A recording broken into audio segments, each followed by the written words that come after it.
Good morning, Namaste. Welcome to MMS News. I'm Summer Leslie. And I'm Adama. Today is Thursday, March 5th, and day 2 for classes. Please rise for the Pledge of Allegiance.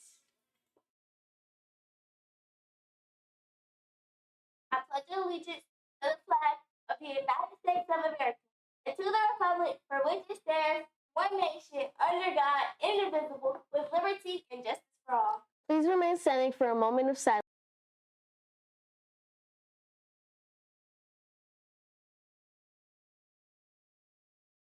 Good morning, Batman Middle School. Another great day to show pride. Be positive. I will spread good vibes by focusing on what I could achieve today. Be respectful. I will show kindness even in small ways because it makes a big difference. Be innovative. I will be curious and look for better ways to learn and grow. Be determined. I will push through challenges knowing my hard work will pay off. Be engaged. I will lean in, participate, and give my best effort in every class. Let's make today a day to be proud of. Have a thoughtful Thursday. It's that time again. Time for the McNair Middle School Attendance Challenge. Will 6th grade, 7th grade, or 8th grade win the grand prize of free snacks, pizza, drinks, and a fun-filled dance? It's super easy to win. Come to school every day on time. Tell your friends to come to school every day on time. Your teachers take your attendance in the first 10 minutes of class, and bam, you're a winner. The winning grade level will be announced on April 17th. Thank you for your consideration and support. The March Reading Challenge, Read Across America, has begun. The homeroom and the homeroom teacher who logs the most minutes in Beanstack will receive a treat at the end of the month. Remember, you can log anything that you read in Beanstack.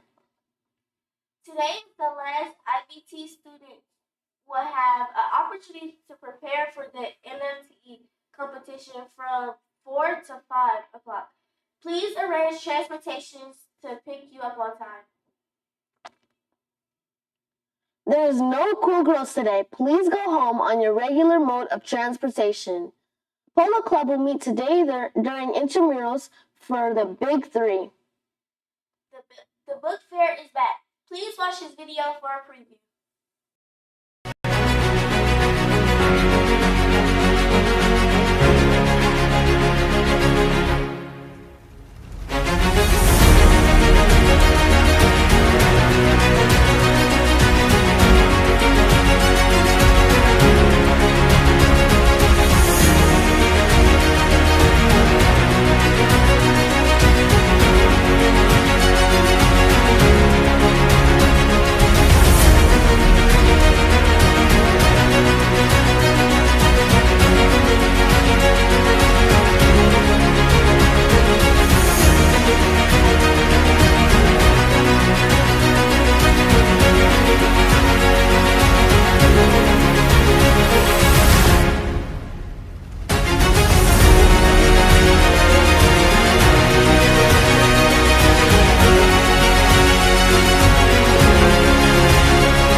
The book fair will start this Monday, March 9th, and end next Thursday.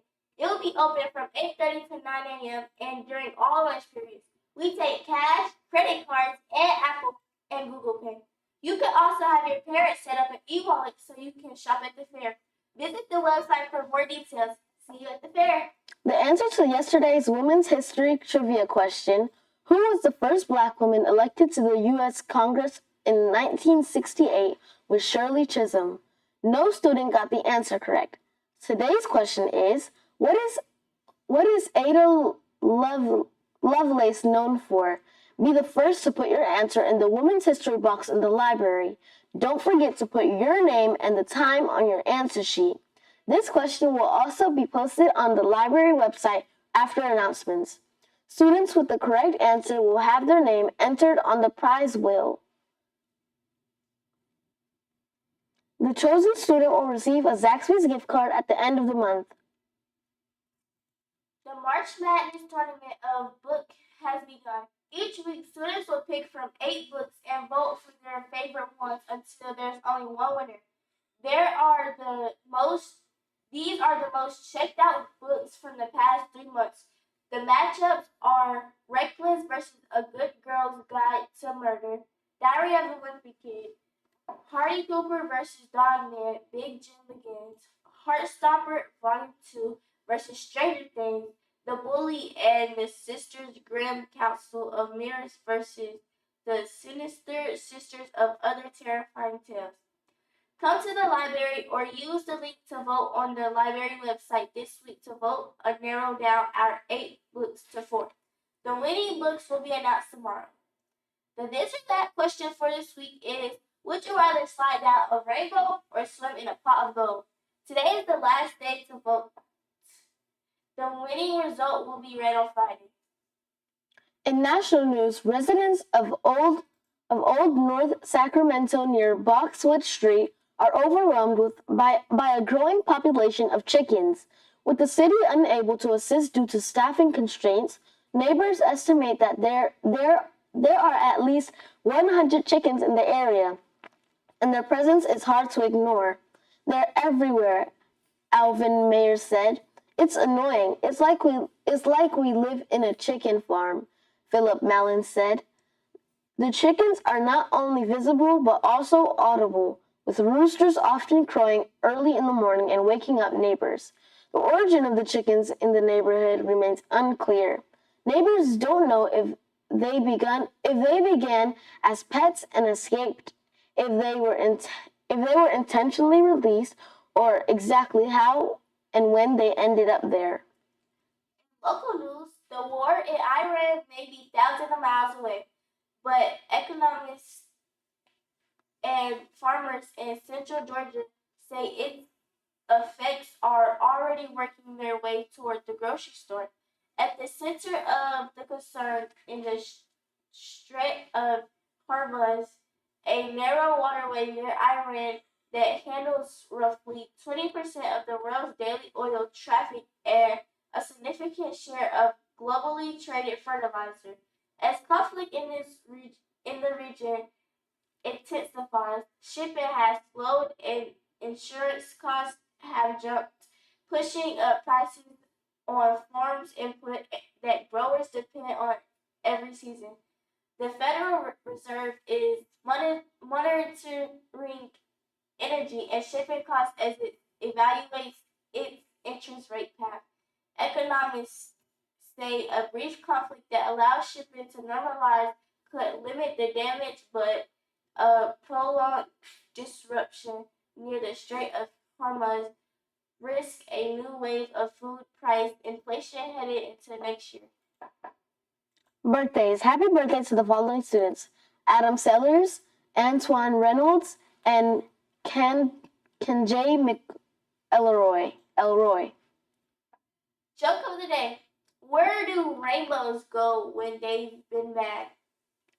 To Prism. So they have to reflect on what they've done. Ha ha ha ha ha ha. The word of the day is deem. It means to regard or consider in a specific way.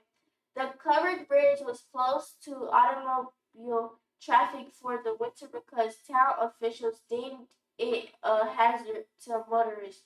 Students and pressure teachers, peers, and parents by using this word in a conversation today. Weather. Today will be sunny with a 78 degrees. Today will be sunny and 78 degrees with a 0% chance of rain. Students, please remember to adhere to the dress code. No leggings, jeggings, crop tops, ripped jeans, slides, or Crocs are allowed. Uniforms are strongly encouraged. Students, this message is from Ms. Hardaway. There are no more warnings or discussions. Cell phones are not allowed to be out at the school. They must not be in your hand or your pocket. They should be in your book bag, in a classroom phone locker, or at your house. If you want your phone, do not take it out in this school. Teachers and administrators who catch you with your phone, will confiscate it.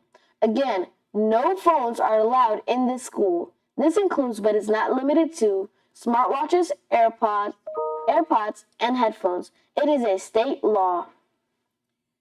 Students, we want to be a portrait of a graduate, a reflective and resilient learner who takes responsibility for missing assignments or behavior choices, a globally engaged citizen who respects other cultures and backgrounds, a creative and dynamic learner who tries new strategies when something doesn't work, an effective collaborator who works well in group projects and express ideas clearly in class, discussion, and writing.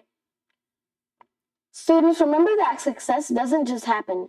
It's built through consistent effort and positive choices. Miss Hardaway believes in you and knows that together we can make this an outstanding school year. Let's continue to show what Mustang excellence looks like every single day. Go Mustang!